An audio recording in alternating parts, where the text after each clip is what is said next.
Sleepsayer welcomes you, dear listener.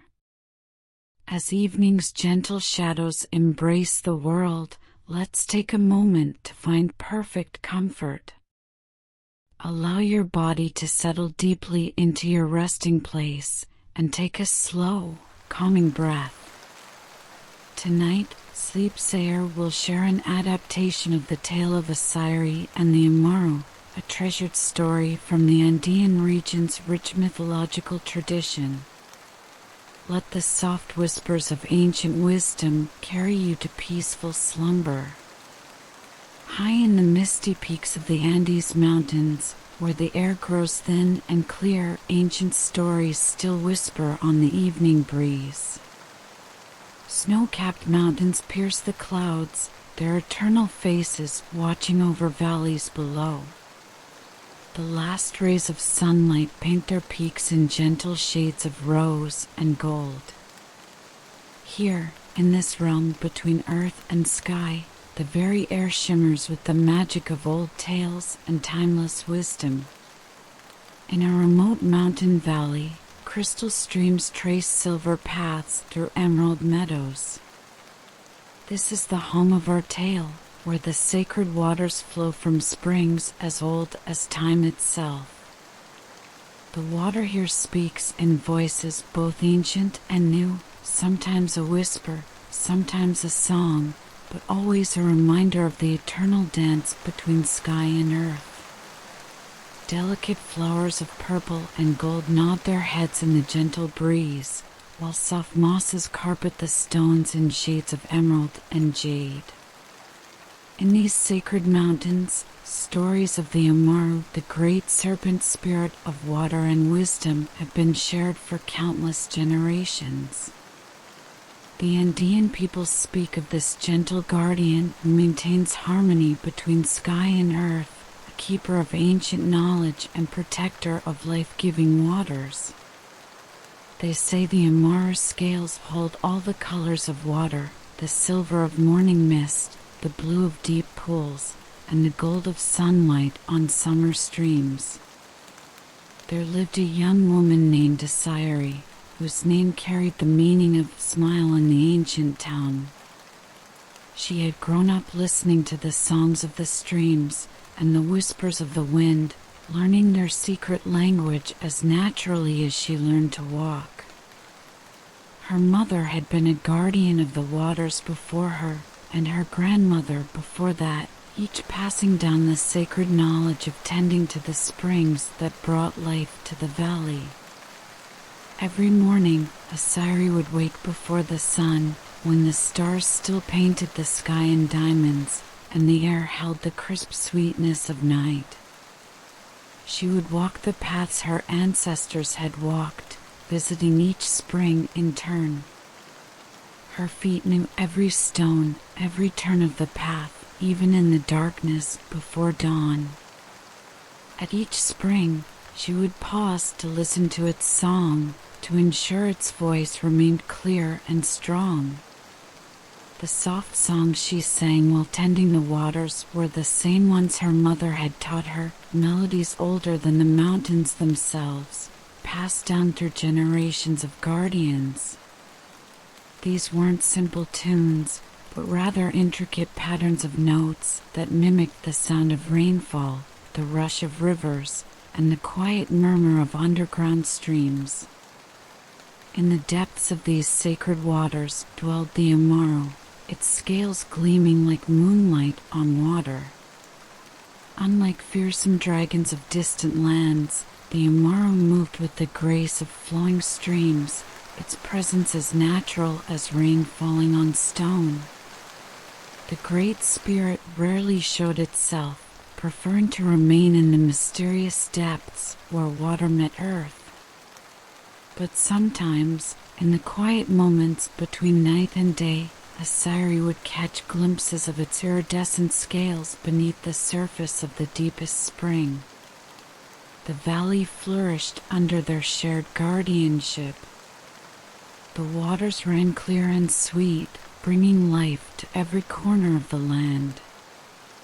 Farmers in the lower valleys blessed the reliability of the streams that fed their crops. Herders gave thanks for the sweet springs where their animals drank. Even the wild creatures, the condors soaring overhead, the viscachas sunning themselves on rocks, and the countless small birds that filled the air with song all thrived in this blessed place.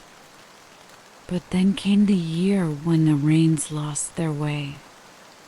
When the season of waters should have brought its gift of renewal to the land, the sky remained clear and hard as polished turquoise. Day after day, the sun traced its path across an empty sky. The streams grew quieter, their songs becoming whispers. Alpine flowers bowed their heads, while condors circled lower in search of vanishing waters. Asiri watched with growing concern as the springs began to weaken. The smallest ones, those that sang with voices like silver bells, fell silent first. Then the larger ones began to falter, their voices growing hoarse and uncertain. Even the deep springs, the ancient ones that had never failed in living memory, began to show signs of distress. The people of the lower valleys began to worry.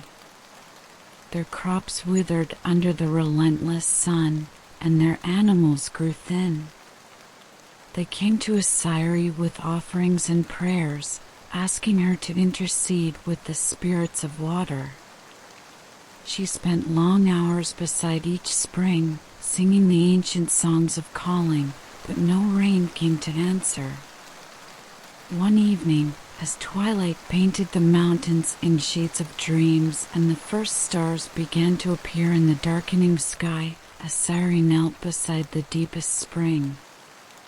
This was the oldest of all the springs, its waters so clear they seemed to glow with an inner light. Her voice, soft as starlight, called to the Amaru. "Great Spirit of Waters," she whispered, "your children are thirsty. The earth yearns for your blessing."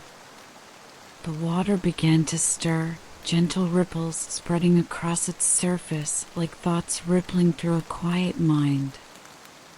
The Amaru rose from the depths, its scales shimmering with all the colors of twilight. Its eyes held the depths of mountain pools, and when it spoke, its voice carried the whisper of rain on stone. It told Asiri of ancient barriers in the sky, of clouds that had lost their way home to the valley, tangled in the highest peaks where even condors feared to fly. Together, Asiri and the Amaru began their journey to the realm where earth met sky.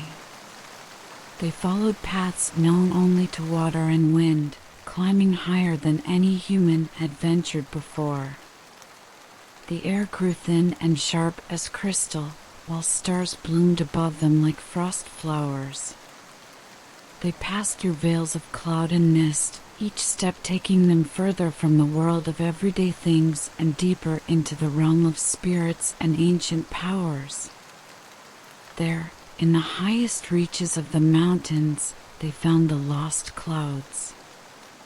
They were tangled in the peaks like wool in a weaver's loom, confused and frightened by the changing patterns of wind that the warming world had brought. Some had forgotten they were clouds at all, thinking themselves part of the mountain stone. With infinite patience and gentle care, Asiri and the Amaru began to sing the ancient songs of water and wind. Their voices blended in perfect harmony. Asiri's sweet melody weaving through the Amaru's deep, flowing tones. They sang of cycles and seasons, of the eternal dance between earth and sky. They sang of the joy of rainfall and the peace of gentle streams. They sang of life itself, which begins and ends with water. Slowly, the clouds began to remember who they were.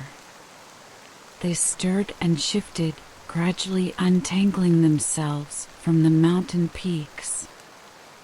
Like wool beneath a weaver's gentle hands, they smoothed and softened, gathering in soft, gray swirls heavy with the promise of rain.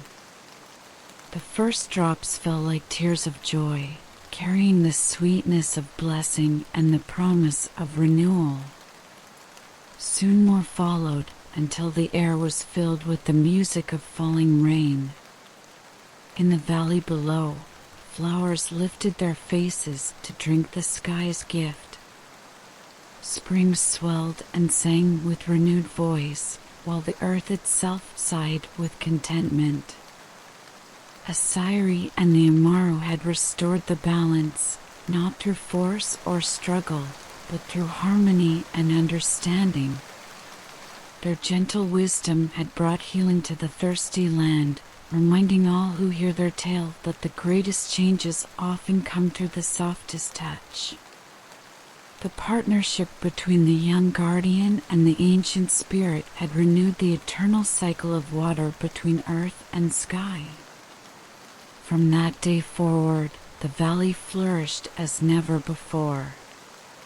The spring sang with voices clearer and stronger than ever, while the rains came in their proper season, blessing the land with their life-giving touch. The people of the valley prospered, but they never forgot the time when the waters nearly failed, nor the guardian and the spirit who restored them. Even now, they say, on quiet evenings when mist fills the valley and the stars begin to shine, you might hear traces of that ancient song. It whispers in the voice of falling rain, murmurs in the flow of streams, and echoes in the secret places where water still springs from stone. It reminds us that we are all part of the great dance of water between earth and sky, and that harmony comes not from power, but from wisdom and gentle persistence. As Sleep Sayer's tale draws to a close, let the peaceful rhythms of the Andes' ancient wisdom carry you into your own dreams. Sleep Sayer wishes you peaceful rest and pleasant dreams.